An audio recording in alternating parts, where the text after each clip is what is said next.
Hi வணக்கம் Chennai, welcome Tamil Nadu. பரிசலில் ஏறி உக்காந்துட்டு ட்ராவல் பண்ண ஆரம்பித்தோம். பரிசல்காரரும் எங்கள் கூட ஜாலியாக ஃப்ரெண்ட்லியாக பேசிட்டு வந்தாங்க. அவரும் அங்கே இருக்கிற கதைகள்லாம் சொல்லிட்டு வந்தார். ஆப்போசிட் பரிசலில் எங்கள் ஹஸ்பண்டும் என்னுடைய குட்டீஸும் இருந்தது. இன்னொரு பரிசலில் நானும் எங்கள் சிஸ்டரு அவங்க ஃபேமிலி எல்லாம் உக்காந்துட்டு வந்திருந்தாங்க. அப்புறமா அந்த பரிசல்காரரும் எல்லா கதைகளும் சொல்லிட்டு போனாங்க. அங்கே என்ன எப்படி ஏது எல்லா கதைகளும் சூப்பராக சொன்னாருங்க. அதுக்கப்புறமா அங்கே கொக்கு மங்கீஸ் எல்லாம் இருந்தது, அதெல்லாம் வீடியோ எடுத்தோம்.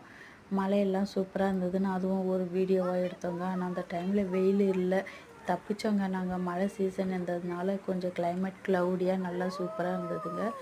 என்னடது எல்லா பரிசும் ஒன்று சேருதுன்னு பார்க்குறீங்களா? நானும் சரி முடிய போகுதுன்னு நினச்சேன். ஆனால் வேறு ஒன்றும் இல்லைங்க. அவங்க பரிசல் கிட்ட போக போக எல்லாரும் கரகோஷம் போட்டாங்க. எதுக்கு இப்படி கரகோஷம் போடுறாங்கன்னு எனக்கும் தெரியாதுங்க. ஏன்னா ஃபஸ்ட் டைம் நானும் போடுறது. அதுக்கப்புறமா தெரியுது நீர்வீழ்ச்சிங்க, 2 நீர்வீழ்ச்சி தெரிஞ்சுது. அதுக்கு தான் எல்லாம் கத்துனாங்க சூப்பராக இருக்குதுன்ட்டு. ஏன்னா அந்த நீர்வீழ்ச்சி கிட்ட போனவுடனே அந்த மலைசாரல் மாதிரி எங்கள் மேலே தெரிச்சுது. சூப்பராக இருந்ததுங்க. எல்லோரும் கரகோஷம் போட்டதுனால அந்த படகுக்காரரும் என்ன பண்ணார், ரவுண்ட் அடிக்கலாமான்னு கேட்டார். நான் வேணாம் சொல்லிட்டேன்.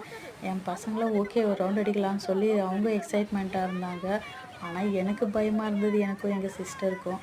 இருந்தாலும் அந்த படகுக்காரர் ஸ்லோவாக ரவுண்ட் அடித்தார். எங்களுக்கு அதுவே ஒரு ஹெட்டாக் ஆகிடுச்சுங்க.